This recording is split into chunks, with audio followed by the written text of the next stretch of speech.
Konbanwa. Otsukare-sama deshita. He's now fluent, are you? How's your Japanese? Akira Imoto, his English was a lot better than my Japanese. So. Man, thanks so much for sharing this film, sharing this work, and sharing your time with us tonight. It's really exciting to have you here. First of all, Academy Award winner Brendan Fraser. Does that ever get old at this point? It's been I'm getting accustomed to it now. You're owning it. Does it entitle you to any privileges? You walk into a Starbucks, can you go from like a grande to a venti just from the Oscar winner? Like what does it afford you? I have it bolted to a helmet when I walk. It's very subtle.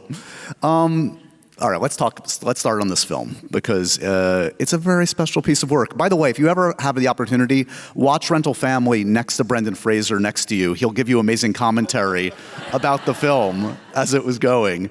You're very proud of this one, as you should be. Absolutely, I am. Talk to me a little bit about why this one has resonated so deeply with you. When I watch Rental Family, I think it's a film we need now.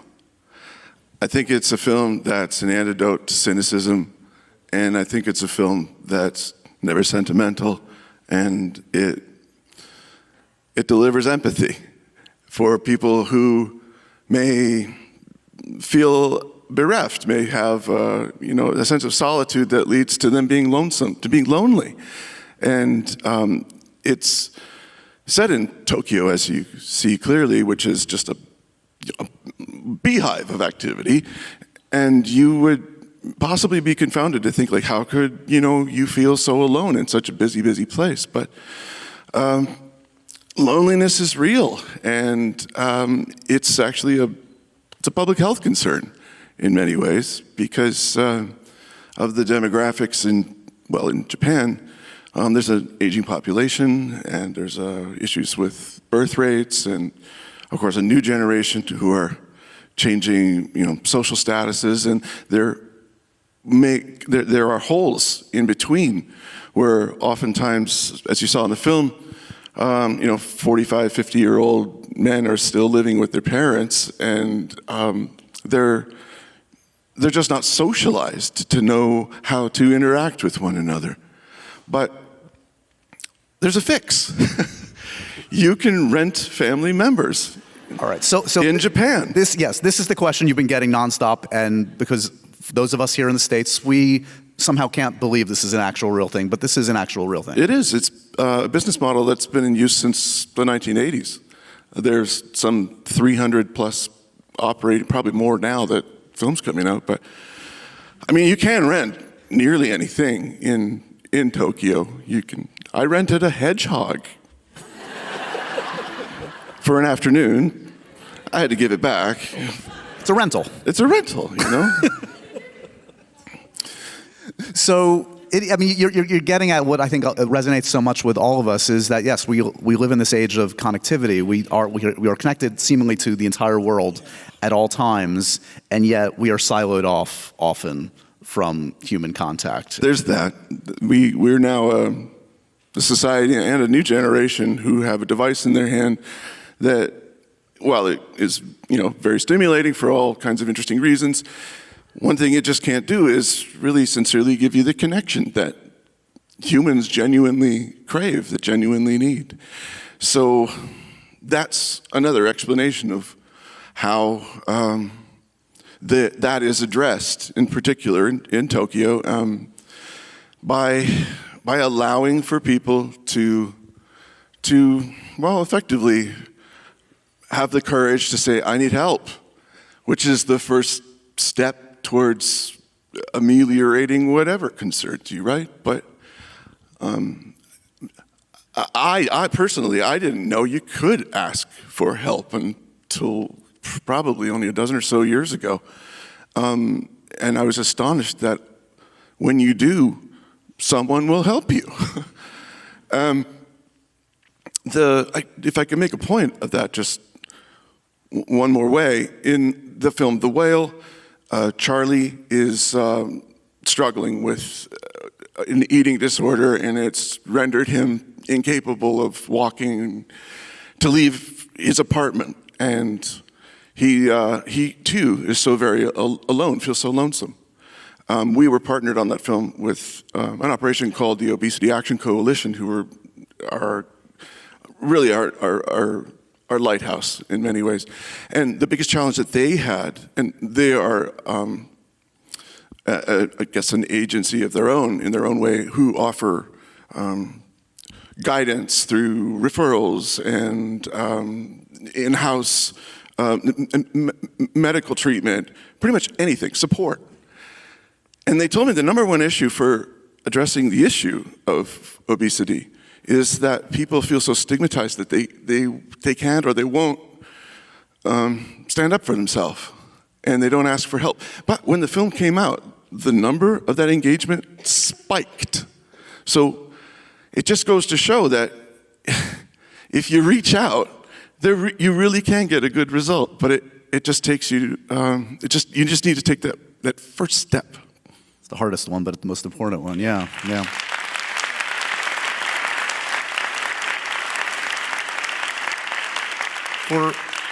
For you in your own life and career, I mean, has acting and celebrity to a degree been kind of the cheat code to connectedness? I mean, you can walk out on the street. If you're having a bad day, you can walk out on the street and you can receive love. You can receive a lot of love being Brendan Fraser. You've brought so much joy to people. That must be a nice kind of like cheat code to, I don't know, connecting on days where you need connection. It has its pros and cons. I'm looking at the pros for now, yep. Hey, you owe me $50! You know, that one. I appreciate the notices, and it always, I feel moved whenever someone says, hey, I loved you in George of the Jungle, you were my childhood. And then they say, I'm showing my kid that movie now, and I'm like, I'm old.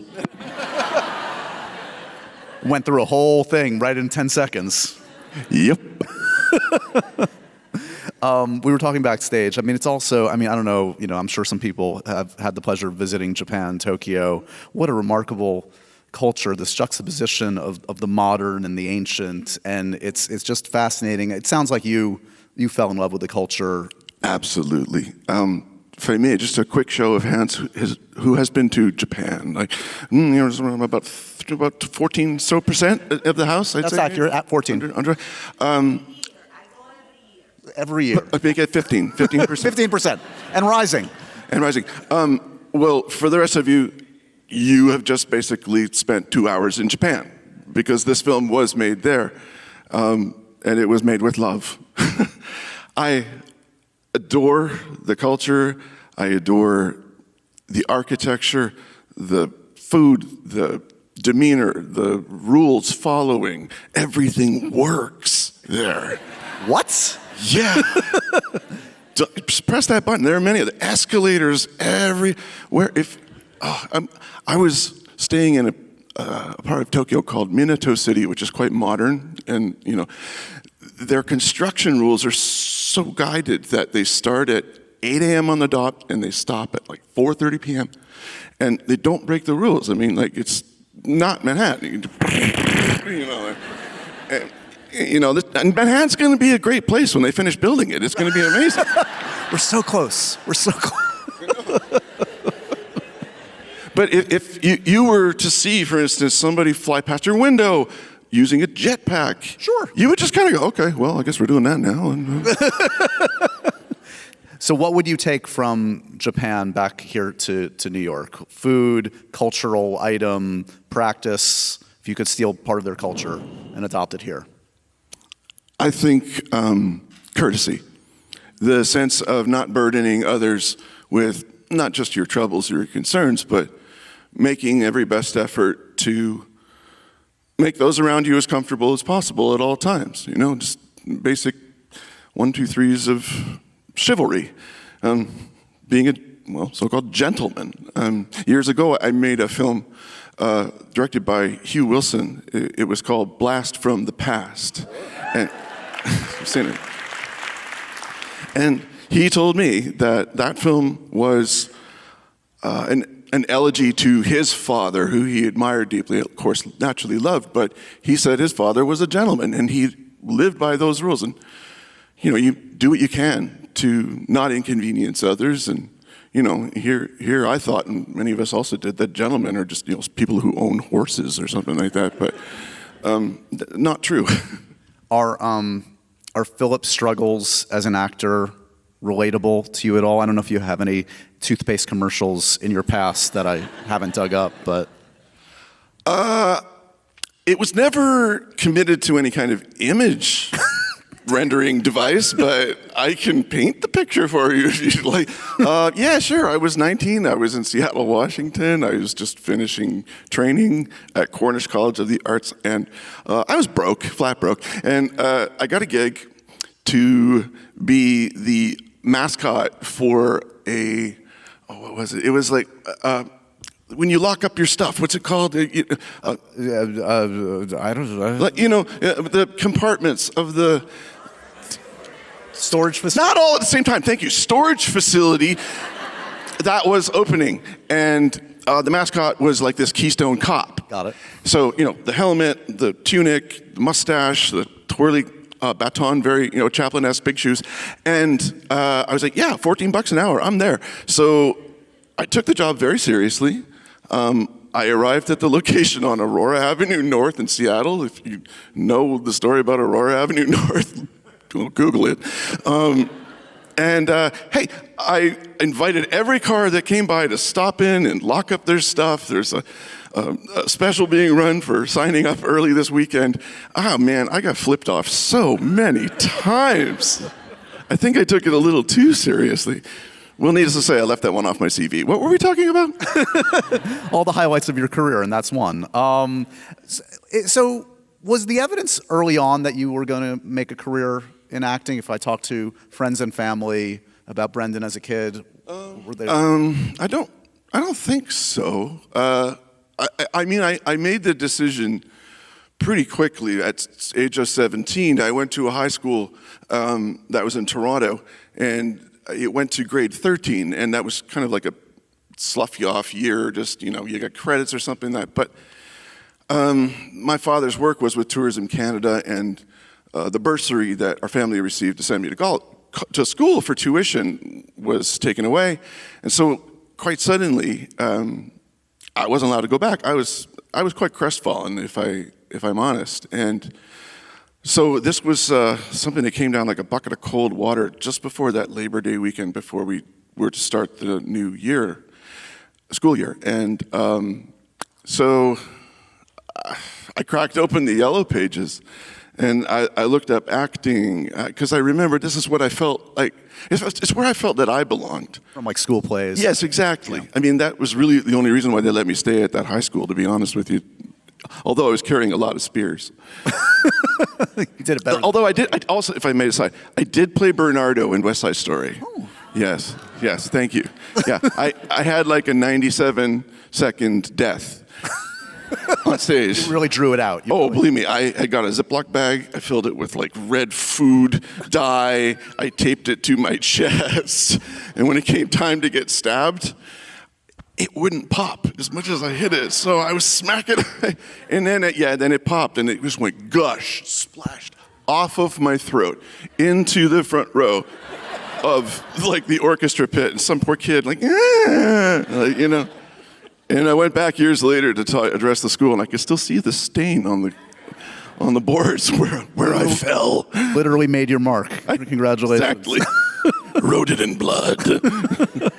Not mine. So you got that rush from even school plays, and then you... It gave me a sense of belonging. Yeah. I mean, and we all want to belong in one way or another.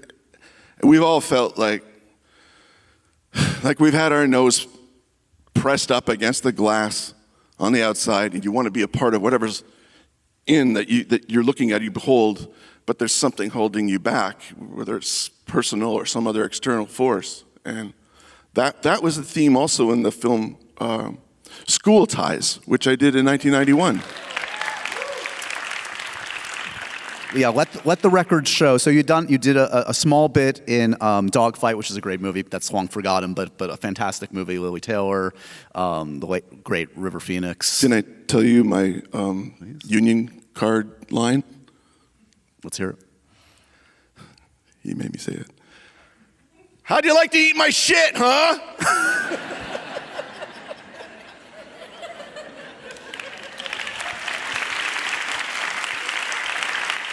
Hey, Taft-Hartley, it got me my union card, so I win. It's an Academy Award-winning performance right there from an actor.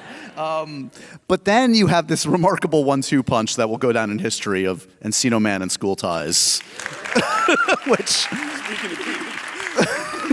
which will never be replicated, I would venture. Tell me a little bit about that year. I don't know in what sequence you did them, but that must have been quite a reckoning for you in films to kind of figure out your place in the movie industry. I had left my formal training, conservatory training in Seattle, Washington. I did a year as an intern at Intiman Theater. I knocked around doing like jobs cabling Christmas tree lights in a cherry picker, like 40, 50 feet in the air in a bucket with a guy who just got out on a work release program. So I figured, it's probably time to, blow out of Seattle and go follow my fortune. And I did have a full tilt scholarship offered to me at SMU, and that was for a master's program. And I chose SMU because I liked the architecture, and also because the instructors there were, as I remember it, they were the instructors of my instructors, so it seemed like, it was good, but a good choice to make. But it also meant that I'd have to go back to school again, and so, I rethought it. So I stopped in California on the way, couch surfed with a classmate of mine's apartment, and I went to a meeting on the first morning, the day really that I arrived. It was a callback for a film called Blood In, Blood Out. It was directed by Taylor Hackford. And I had done an audition in Seattle, and they said they wanted to see me there. So I went into the office, and it was my time to go and do my reading. And I went into the room, and my introduction to Hollywood and directors and first big audition was Taylor just getting off of a call, and he's going, "Well, you just came out of this smelling like a fucking rose, didn't you?" And he slams the phone down. What? So I did my reading, and I was not right for this part. I was rattled a little bit, but the casting director said, "Hey, look, you're going to need an agent. Look around. Here's a list of a few."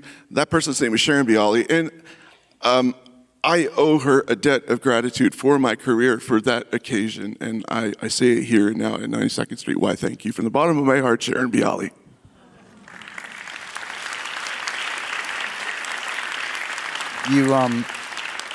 You mentioned School Ties, which featured an amazing array of young actors, your peers at the time. Sadly, it's still a very relevant film to these times. You're a student who's experiencing anti-Semitism in the film. Can we show a clip? Can I show a clip from School Ties? Is that okay? Certainly. All right, we're going to show a clip from School Ties. I think this is 1992. Brendan Fraser, everybody.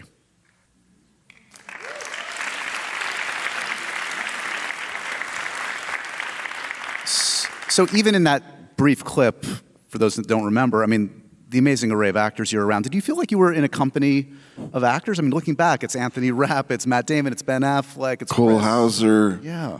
Ben, Randall Battenkoff.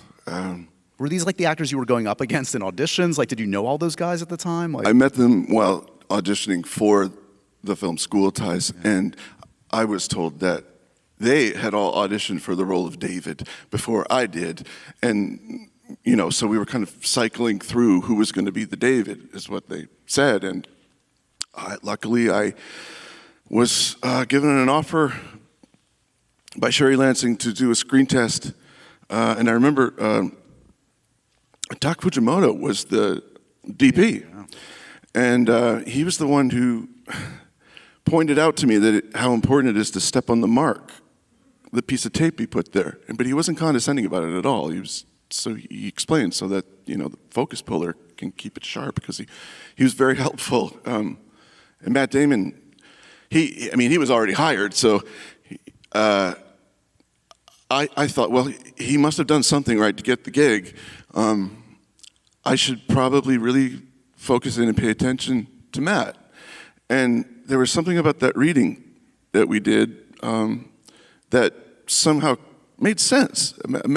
My sensibilities were really broad. I was very theatrical. I had a sense of, playing to the back row for what I believed, and I could see immediately how focused and easily and comfortably that Matt spoke dialogue, that I just did my best to match pitch with him. So another debt of gratitude, Matt. I got the job. Thanks for that. It's then you're kind of off and running from those first couple of films. I mean, if you look back at the filmography, it's Airheads, it's with honors. I remember the film with Albert Brooks, The Scout. You're making a lot of quality work, and then there's something like George of the Jungle, which on paper should not work. Like, that's such a, and this is kind of like emblematic of a lot of things in your career. There are things that are like, is this really going to work? Like, this feels really broad and silly, and could be, if it's not done quite right, it's going to fall flat on its face.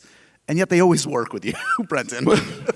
Well, you don't know until you try it, I guess, is the next thing to say. But also, there's something in me where I'm constantly looking for something that seems sort of risky that way. Creatively speaking, that is. I mean, there have been a few risks I've taken on film sets that have resulted in bumps and bruises too, but, that comes with the territory. And at that time, I was a really fit guy. I was a very physical performer, and I figured I could really hold my own. And by and large, I got away with it. Until until I turned 16. You recall back to the. Never mind. It was just important to somehow go towards that risk, that fear, even.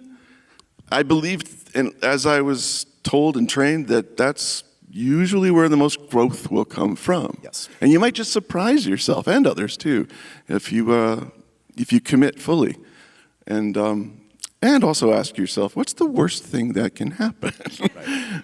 And what's the best thing that can happen if you play it safe? Like, if you play it safe, the end result's only going to be a B- at best. Fair enough. I agree. So why play safe? I decided to keep pace with the speed that films were being made in the 90s, independence that is. And there were many, many of them. There were many studio pictures being made. Like, they were lined up like airplanes on a tarmac about to take off. And around the time, I think it was probably around Titanic, around that time in the industry, Titanic, yeah. around there, things changed a little bit after that sort of blockbuster era. Right. And it, later became the superheroes. Where we are now, and superheroes, and et cetera. Yeah. But you were, even from that period of time, if you look at it, the great Bill Condon film Gods and Monsters, you're working with Sir Ian McKellen. A little later on, you're working with Michael Caine, Philip Noyce, Quiet American. So clearly you had enough savviness and interest in your career that you needed to satisfy kind of both sides of the brain. You wanted kind of different kinds of experiences throughout. I did feel like one for you, one for me. Two for you, one for me. Yeah. I might not have made so many friends sometimes by that sort of trajectory, and I bumped my way through a lot of different agencies, et cetera, but again, I was willing to take those risks, and an opportunity to work with, one of my heroes, who is Ian McKellen. In that library where I trained at Cornish, I probably wore out the beta copy of Acting Shakespeare that he did for BBC 1,000 years ago, and I always marveled at how he had such facility with language, clearly, to make classical text, iambic pentameter, sound as ordinary as the conversation you and I are having right now. And he just seemed to just speak to the need to communicate that we all felt as young actors. And the opportunity to work with him was unfathomably unattainable in my fondest hope, but surprise, surprise, it turns out Ian's just a regular guy. Well, this is the same kind of thing you hear about, like, someone like Sir Anthony Hopkins. It's like they kind of like they're not precious about the work. It's just it's a job. Get on with it. Is, Creed. Right. That and let's know the words. So he would sit down and say them, and that also something that always stayed with me was that we should approach this work as if it's the first time you ever have, and also the last time you ever will. So the stakes are there, and that stayed with me. It stayed with me all the way up until, all the way up until the film Rental Family. So they're going to drag me out of here if I don't bring up The Mummy. So I'm going to bring up The Mummy, Brendan. It's just contractual. I mean, this is a film that was big at the time, but somehow has become bigger and bigger, and is now like one of these like perennials. It's kind of you can't even wish for something like this. Go figure, right? Go figure. And it was, as you've talked about this to a degree, but like nobody really knew what it was going to be. Like tonally, it was kind of a lot of things. It was an action picture. It was a romance. It was a drama. It was a horror film. It was a comedy. It was a smorgasbord of all of that. And while we were shooting it, I can still hear Rachel saying, "Oh no, they're going to confiscate our equity cards," Which was a joke, but not a joke. She was, yeah, in a sort of. Well, let's just carry on. And we didn't know what this film would do, or we had fond hopes that it would find an audience, but I guess it landed because they had us back 18 months later to do another one. Because if it worked once, you might as well do it again, right? So what was Rachel saying on the second one? She was saying, "Where's my trailer?" No, she wasn't. What was, in terms of like your guiding light on that, in terms of how to play that kind of quintessential hero? Are you thinking Indiana Jones, or you think Sure. That was I love those films. Who didn't? They were staples of my childhood. And I also, as a kid, I loved like Ray Harryhausen movies. The scene where Rick is battling mummies at the end was completely inspired by claymation stop motion animation from and this was Stephen Sommers, who made sure that we knew where he was coming from. And I love that sort of like hidden little gem in there, that sort of agenda that lets you know that we're really here to have fun. That's the most important thing. You have to invest in it and believe in the reality of whatever the situation or the scene or the environment calls for, because at that time, CGI was something that was very expensive, and if it wasn't done by a certain standard, people could go, I don't believe that. I saw the seams around the edge. And so Stephen was very, very adamant to have ILM and John Burton there to create the creature as being formidable and cool and a little bit sexy but dangerous. He would say, "Yeah, this is Jaws. He's not going to quit. It's Terminator Mummy." That's his inspiration for it. And hey, if we believed it, then CGI artists could track in their part, so there's a little bit of a collaboration element to it. And if that worked, then an audience would believe it. Yeah, if you don't feel the stakes from an audience, the air goes out of the picture, right? If we don't believe it, then an audience doesn't believe it. And otherwise, Yeah. Why are you there? Let's go mow our lawn instead or something else, Not that you need a reminder, but here's a clip from The Mummy. We're just going to watch it. We're here.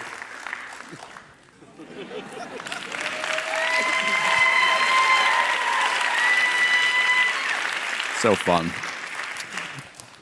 Can we credit you with Dwayne Johnson's acting career in an indirect way?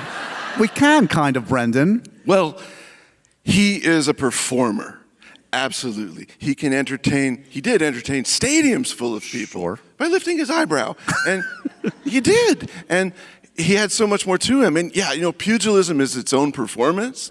And, fake fighting has its own value for, take it for what it is. But I know for a fact that Dwayne is, he has the heart of an actor in him. And if you haven't seen Smashing, forgive me, I just think about the book. If you, like, don't read the book. If you get one thing out of that, don't read it. Smashing Machine, thank you, Josh. Check it out. I think he gives a formidable performance, and he's definitely come into his own. But he does say, hey, you know, thank you for... He's very open and crediting you for helping. We chatted about this the other day for Variety, Actors on Actors, and after like 45 minutes or so, they pulled the plug on us, and we told everyone to just get lost because we want to keep just shooting the breeze here. Amazing. He's a real good guy, and this performance is well, for one thing, it's absolutely put him in the conversation for all this awards pomp and circumstance. That's for real. In the 2000s, you kept very, very busy. A lot of opportunities, a lot of exciting roles. And there's some famous ones you've talked about a little bit, like Many an Actor, but it's still a small club. I think you wore the Superman costume. I did. At some point. You were up for, was it JJ's or Brett Ratner's? JJ. Yeah, but Brett Ratner directed it. Or was going to direct it, yeah. Yeah, he directed the screen test. I see. I see. So how did that feel? Because you said it didn't quite feel right to you at the time, or what? Like, I loved that screenplay. They let me read it. They locked me in a empty office in, I don't know, some studio lot. I signed an NDA. It was printed black on crimson paper, so you couldn't photocopy it or sneak it out the door, inconspicuously. But it was Shakespeare in space. It was a really good screenplay. It really was. But yes, I was considered. I did do a screen test. I did wear the big guy suit. I sneak a photo? Is there a photo in existence? No, that was anathema. Like, thou shalt not. That was pretty clear to me. They were watching you. So how did it feel in the moment? Was it an exciting? I mean, that's a. If I think about it, I can remember feeling. You feel a little certain anxiety anyway when you're going up on some big job, but I also remember thinking, if I do get this job, then, well, I think Superman's going to be chipped on my gravestone. Like there's an element of you are that for the rest of your days, your career. I mean, and that's not a bad thing. I'm not saying that's going to kill me anytime soon, but it is something that becomes part of your entire brand, who you are, and I don't know if I was ready to take that on then. I mean, I felt I was because of big opportunity and excitement and et cetera, but I don't know, like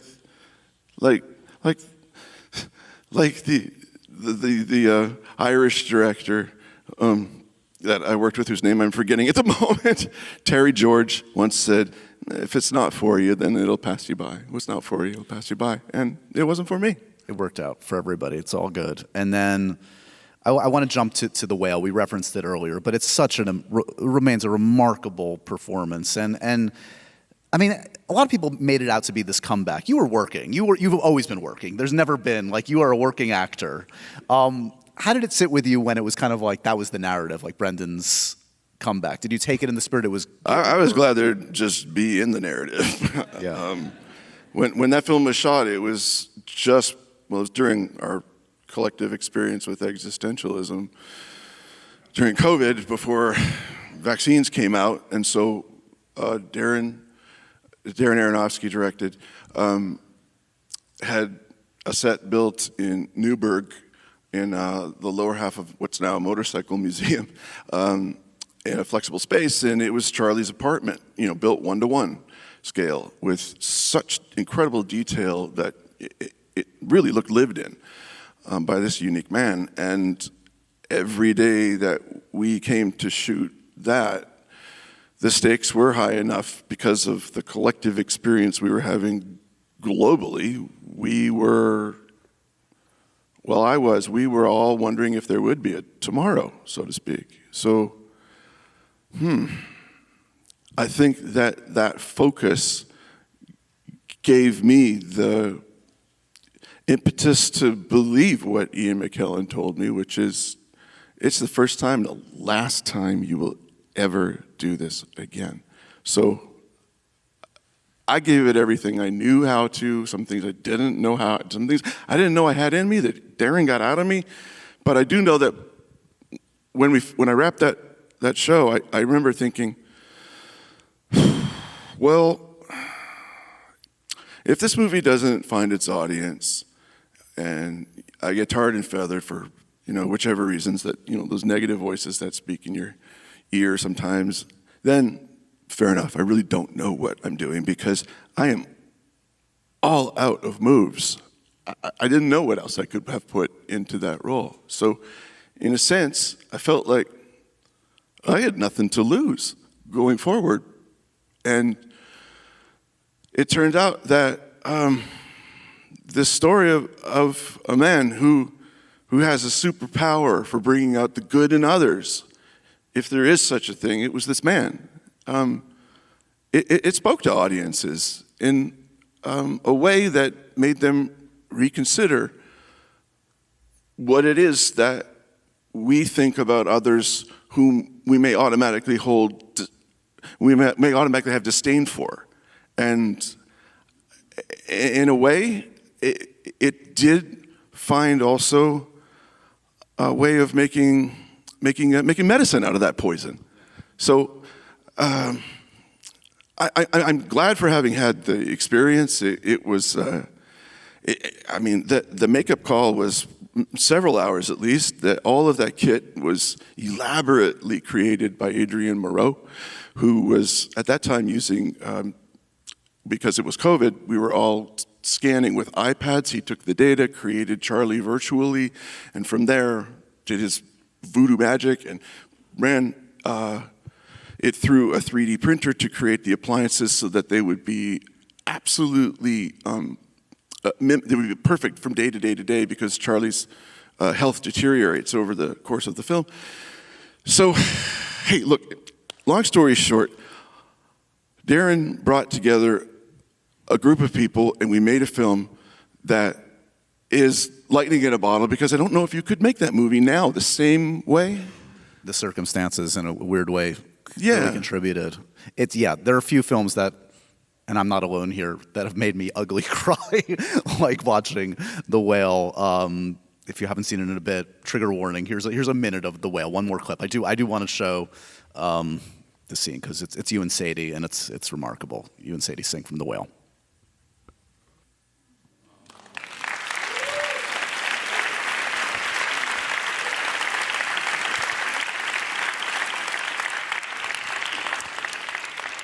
Yeah, I don't know what to say about that, but that's remarkable. Thank you. You're only as good as the people you work with. That was Sadie Sink, who I believe I just read, who's going to be doing Juliet coming soon. Romeo and Juliet in London. Yeah. Right. Director named Inca, I believe. Sounds right. Yeah. I believe so. Yes. Who's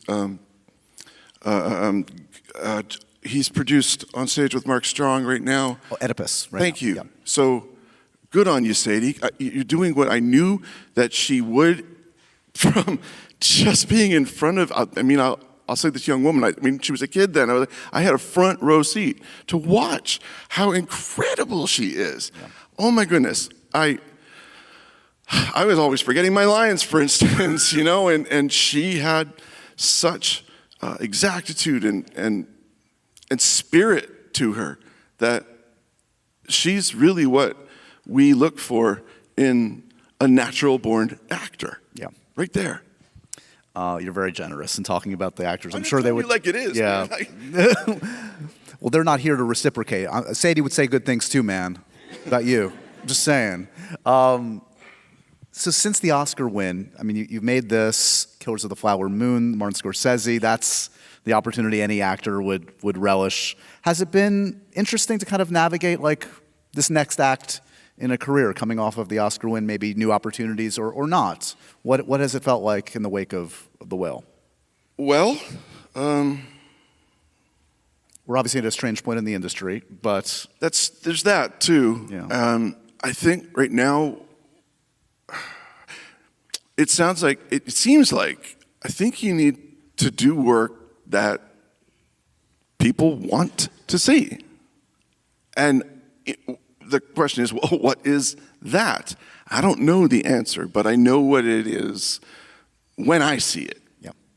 And whatever my interpretation of it becomes, or collaboration, whichever director, Rental Family is an example of that. It really is. Thank you. I saw the script before any of the awards, anything that year in 23, and it's all in the title. It stood out right there. Like, what is a rental family? And when I found out more about it from meeting Hikari and the elements involved to create this film, I had a feeling that it was going to be something special because, for one thing, the only villain in the movie Rental Family is apathy, if you ask me. Can anyone else think of a villain that you might have seen? I don't know. I don't know. And there has to be an obstacle in dramatic structure, right? Well, maybe not always. Maybe it's an internal struggle to overcome. And well, if I'm correct, then our director Hikari has found a way to make that movie. Well, as I said, we're all going to spread the good word because we need more rental families in the universe and on the big screen. The audience does have some questions for you. I'm going to ask a couple of these. Oh, this will be fun. Do you have a favorite film of all time? Belinda would like to know. It depends on the genre. What comes to mind? What age I was when I saw the What's your genre of choice? Is there... You know what? This is going to sound... Favorite film of all time was the one that made my eyes pop wide open. It was 1977. Our family lived in Holland. We would go to London for holidays. I was in Leicester Square at the Odeon, and I saw a matinee of this new movie called Star Wars.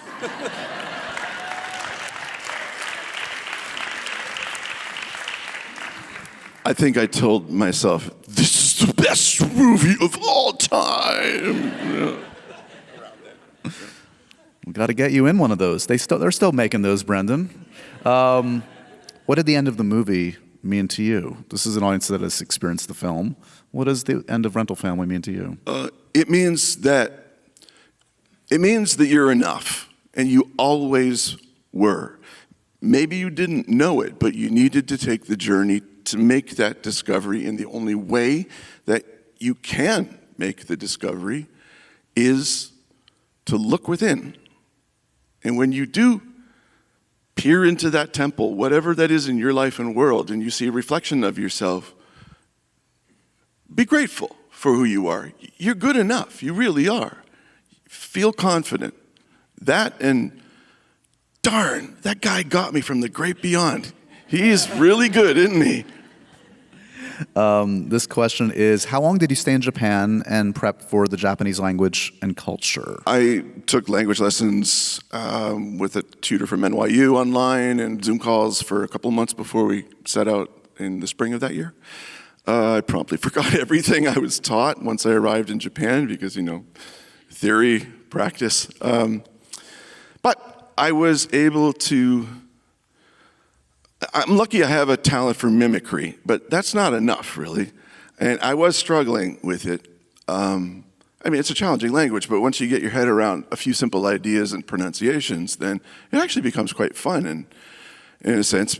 But if you mispronounce a syllable here and there, it has a completely different meaning, or it's gibberish. So that's you don't want that. So I made sure that I was well learned for the dialogue that I needed to be responsible for. And I didn't want to just learn the sounds of the words to my Western mind and sensibility. I remembered that if you think, imagine that, think the thoughts of what the words mean, then they came to me so much more easily. And I had excellent, guidance along the way from Hikari.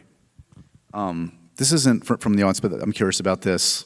At this point, is there a director that's eluded you? Is there someone that you've always kind of been waiting for the call or tried to manifest? Like, who's on the short list for you at this point? Scorsese was probably there, so you knocked that one off. Well, yeah, gosh, when that offer came in, I was like, Brendan Fraser? Like,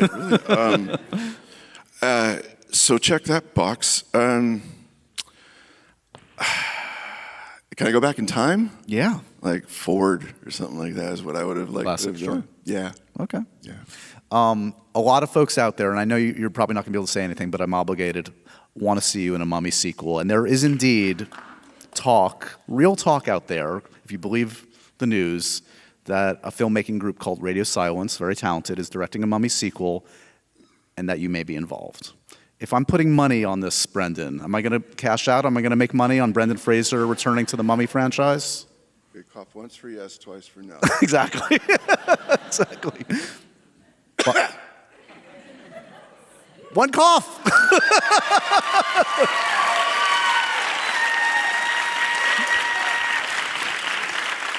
Settle down. He didn't say anything, guys. Here's my one follow-up. I mean, if that were to happen at some point, the last time you shot one of those, you're a 40-year-old man, and like the stunts are real, man. Is that a consideration? Like, Absolutely. That's what they have stuntmen for. One of my favorite things to say is, dude, you're going to be awesome in this shot. Really? Okay. Brendan said so. I only do this with actors that have amazing filmographies. This is going to be tough on you, Brendan, but I'm going to make you pick the greatest Brendan Fraser movie of all time. I'm going to pick some movies against each other. This is just for today. This is in the moment right now. Gut, okay? We're going to anoint the top one. Encino Man versus School Ties. I'm a School Ties man. A School Ties man. Okay, School Ties. Mummy versus George of the Jungle. Okay, all right. We're all on the same team, guys. I'm sorry, I just short-circuited. I'm going to go with the Mummy. Okay. Gods and Monsters versus The Quiet American. Ouch, man, you play dirty. I know, it's rough. It's rough. For its relevancy to our everyday world about politics and meddling in it and staying out of it, I'm going to stay away from The Quiet American. I'm going to go with Gods and Monsters. Okay. Yep. Crash versus The Whale. The Whale. Okay, now we have School Ties versus The Mummy. I'm going to have to change a spark plug in. The Mummy. Why not? Okay. Everybody like The Mummy. And then Gods and Monsters versus The Whale. The Whale. And for all the marbles, Brendan, The Whale versus The Mummy.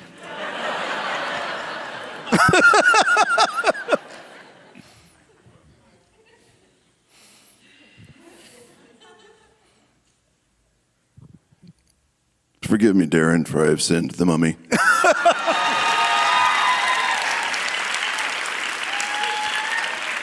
There are no wrong answers. Everybody won. We end Happy, Sad, Confused, this podcast of mine with the profoundly random questions. You ready, Brendan? As I ever will be. Dogs or cats? Dogs. Like the murmurs. Do you collect anything? What do you collect? Oh, archery supplies. Arrows. Yeah. Really? Okay.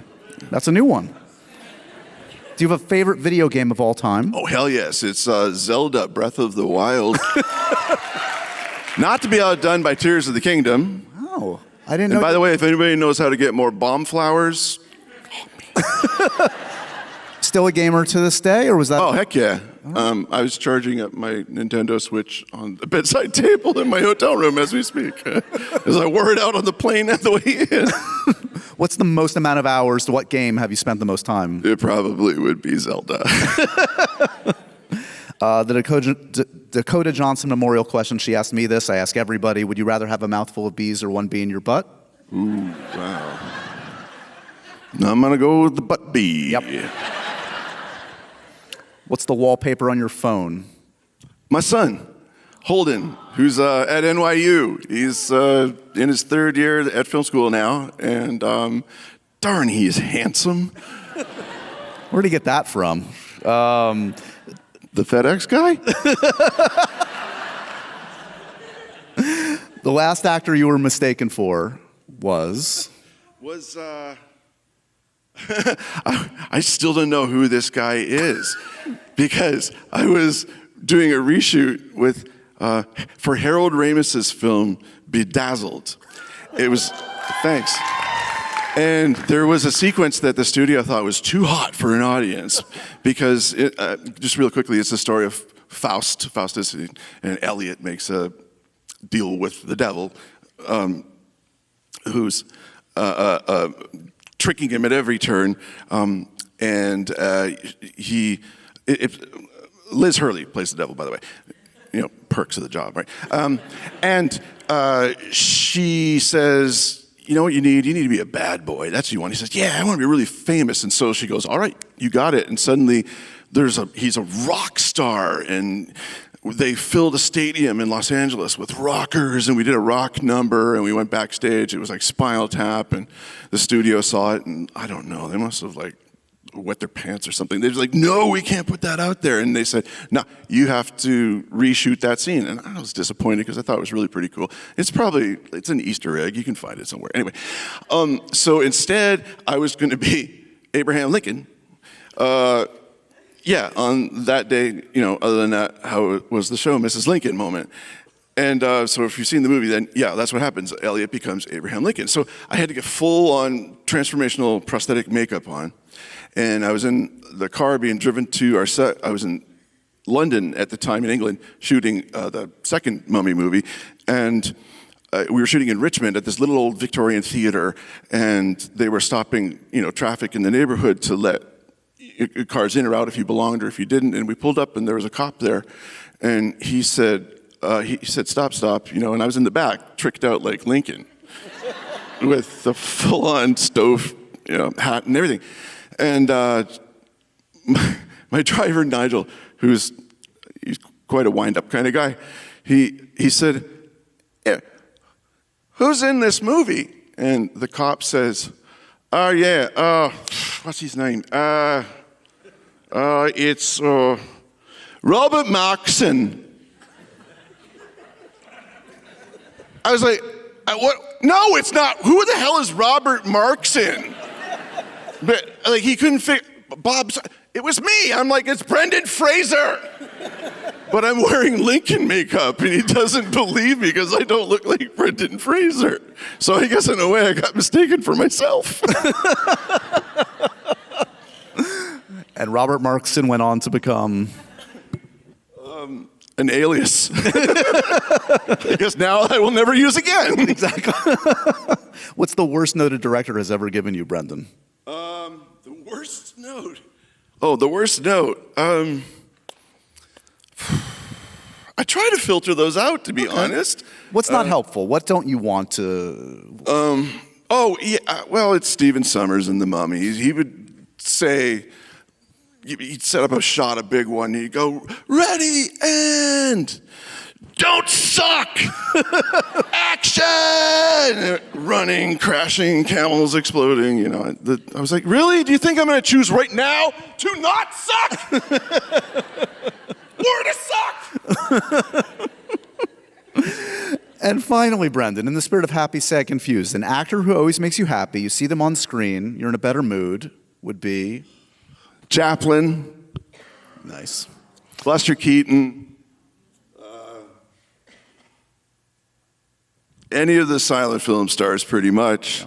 And I'm always glad to see Bugs Bunny. Who I've worked with. Yeah, I was going to say, yeah. And he's actually a really cool guy. Yeah, I've heard that. On the other hand, Daffy Duck's an asshole. A movie that makes you sad, always brings you to tears. Oh, I'm not going to say Old Yeller. No, a movie that's sad that always brings me to tears is Old Yeller. No, I don't know if I have one of those, honest. But Then again, I cry when I see shaving commercials. So, Okay, so the bar is low. Yeah, it's pretty low. Yeah. I'm a pushover. And a food that makes you confused, Brendan. You don't get it. Why do people eat that food? Oh, yeah. That one's called natto. I don't know what that is. Tell me. It's a Japanese food. It's soybeans fermented. I see. And it's got this consistency of little lumps, and it sort of has tendrils that come from when you stretch it apart. I mean, it's really cool looking, but Sure. it smells like ass, and why would you want to put that in your mouth? I'm like, I hear it's very healthy for you, though, so respect to those who live for the natto. I am not a natto man. Everything else about Japanese culture we love. We're celebrating it with Rental Family. That and poi in Hawaii. Is that what it's called? Oh, that sounds poi, the sort of bitter, white, goopy. So it's consistency. It's weird. I think it's that. Flavors and weird consistencies. Yeah, that's not what I know. Fair enough. We're going to end positive. This movie is fantastic. Congratulations. I want you guys, I know you will, spread the good word. Movies like this need support. Tell 5 friends. Rental Family in theaters November 21st. And man, thank you so much for sharing your career, your life with us. Continued success to the one and only Brendan Fraser, everybody. Thank you.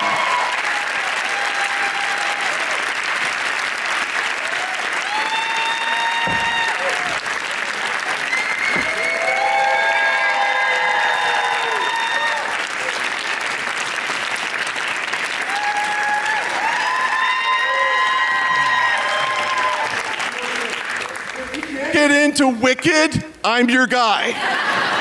Bye.